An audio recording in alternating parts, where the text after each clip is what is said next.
The morning of our 10th wedding anniversary began like any other. I woke up early, the sunlight spilling through the blinds, and went to the kitchen to make coffee.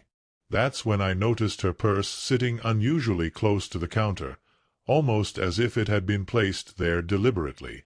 My curiosity nudged me to glance inside, and that's when I saw it, a small, crisp envelope wedged between the folds of her wallet. I pulled it out and froze. The receipt inside detailed an expensive dinner reservation at a rooftop restaurant in downtown Chicago, along with a note that read, "Can't wait to see you tonight." My hands trembled as I stared at it. I flipped it over, half expecting to see a misprint, maybe a joke, but no, everything was real. My pulse quickened. I tried calling her immediately, but the line went straight to voicemail, then rang endlessly without answer.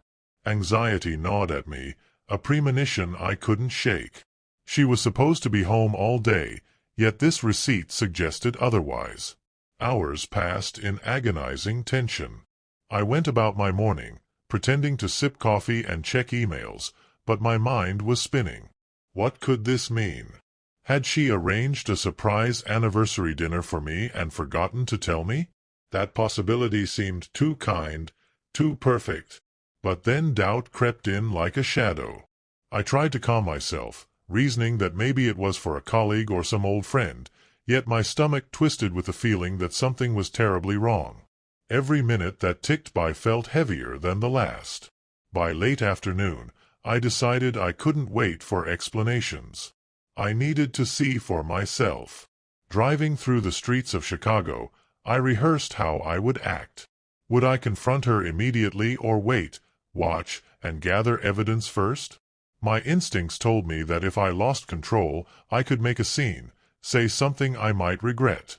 Yet the unknown gnawed at me, a quiet, insidious fear.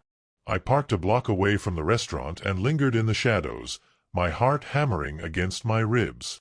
The sun dipped below the skyline, casting long shadows across the streets, and the world seemed suspended in a surreal stillness. Then I saw her.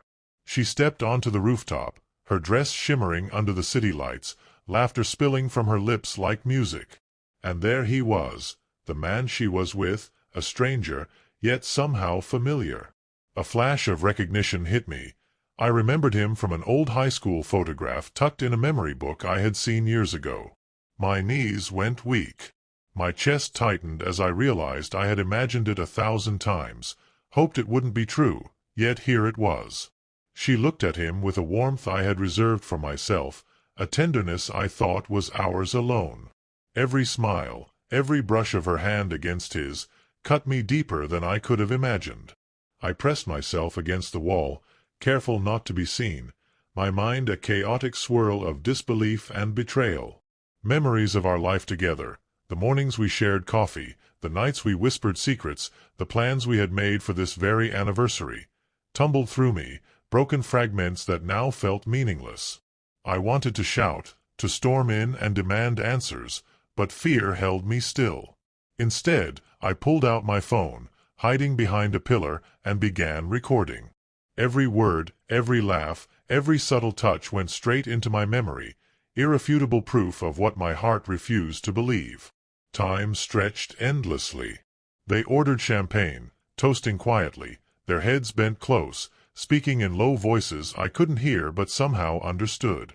My chest ached with every glance she threw at him, every gesture she made. How had our decade together collapsed into this moment of betrayal? The thought of confronting her directly thrilled and terrified me simultaneously. I imagined ripping the note from the receipt, throwing it in her face, demanding the truth, but another part of me, a more calculated, vengeful part, urged patience. Let this moment sink in. Let the truth be undeniable. Let her see that her actions had consequences that she couldn't erase with excuses. I lingered in the shadows for over an hour, watching them, my stomach twisting in knots. Every laugh felt like a punch, every shared glance like a dagger twisting in my chest. I thought of how she had smiled at me on our wedding day, promised to love me forever, and here she was, abandoning that promise with a man from a past I barely remembered. A cold fury began to rise alongside my heartbreak, a strange mix of grief and determination. I realized then that this wasn't just a betrayal of our anniversary. It was a betrayal of everything we had built together, every whispered promise, every late-night conversation, every plan for the future. Finally, the night deepened, and they stood to leave. I trailed them at a distance, careful not to be noticed, following them through the winding streets until they reached a car parked at the curb. She slid into the passenger seat, and he climbed in beside her. I stayed in the shadows, watching the tail lights disappear, my mind racing. The betrayal burned inside me, raw and unrelenting, yet I felt a strange clarity settling over the chaos. I needed to act, not in blind rage, but with careful precision. Tonight, I had witnessed the truth. Tonight, I had proof. Tomorrow, she would know that her actions had consequences she couldn't escape. I drove home in silence, replaying every detail, every expression, every intimate gesture. My house, once a sanctuary, now felt like a stage set for the unveiling of her lies. I placed the phone with the recordings on the counter, staring at it as though it were a ticking time bomb, ready to detonate and destroy everything. I poured myself a drink, the cold liquid matching the icy numbness settling over me. Hours later, she returned, unaware that I knew, unaware that her secret had been witnessed, recorded, immortalized. She stepped through the door, smiling brightly, as if the day had been nothing but ordinary. "Happy anniversary," she said, her voice lilting, unaware of the storm she had walked into. I didn't respond immediately. I let the silence stretch, thick and suffocating. She looked at me, puzzled, a flicker of unease crossing her face. "What's wrong?" she asked, her tone trembling slightly, sensing the change in the air.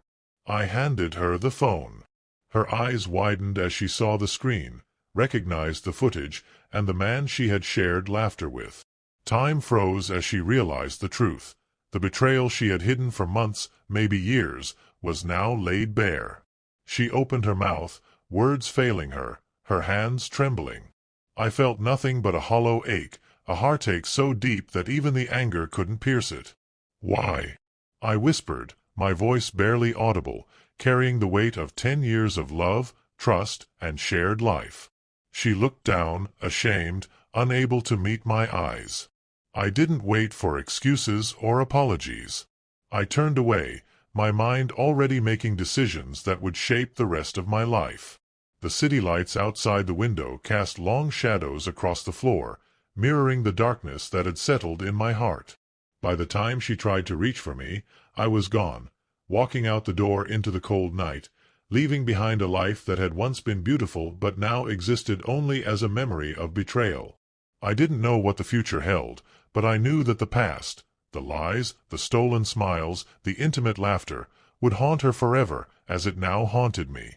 And as I disappeared into the night, I realized that some truths, no matter how painful, were necessary to set the soul free, even if freedom came at the cost of a shattered heart.